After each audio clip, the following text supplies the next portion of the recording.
ba na may iba't ibang communication theory na madalas nating nagagamit at nagagawa sa araw-araw?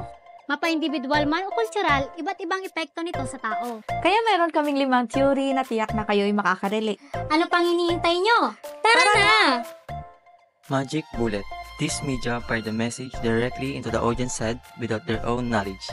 An instant reaction in the audience mind. Without any hesitation, it fires the information to their mind as fast as bullets. Dahil sa ilog, meron daw naninirahang sirena na nangunguha pa raw ng bata. Totoo pala yun, may sirena pala sa ilog. Media dependency theory.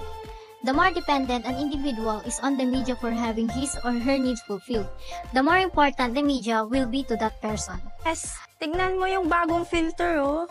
Oo nga, ang ganda. From now on, palagi ko nang gagamitin tong filter na to kasi feeling ko ang ganda-ganda ko. The two-step flow model of communication influences people on how media messages eventually flow to the general public. Mass media messages are first received by opinion leaders. They share their interpretations and opinions, then deliver it in public. Minimum wage earner. Kasi alam ko sa sarili ko na I date to marry.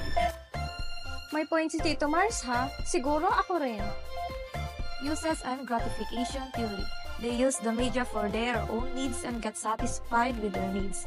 One of these is personal integrative needs, where people boost their self-esteem need, reassure status, gain credibility, and stabilize. Dahil nakakuha ko ng mamahaling alahas, kailangan ko ma-flex to sa Facebook.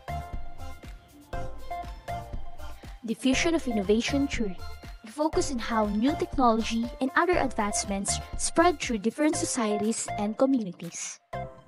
Ay, paparating na ang bagong iPhone 16 Pro Max. Bibili na ako sa launching. Ang dami na pala nakabili ng bagong iPhone 16 Pro Max. Maganda naman ang reviews. Bili na nga ako. Mas nakakayaman pala ang mansanas. Makabili nga para may flex ko sa friends ko sa Insta. Sa wakas, after 3 years, nakabili na rin ako ng iPhone 11. Hindi ito yung latest, pero okay na to. Bakit yan pa rin phone mo, Bes? Ayaw mo ba mag-upgrade ng iOS? Hindi ko naman kailangan. Okay na ako dito sa Android ko. Nakarelate ba kayo? Comment down below kung saan theory kayo mas nakarelate. Kita-kits sa susunod nating video. Ako nga pala si Sis Angelica. At Sis Elgin. Salamat sa panonood!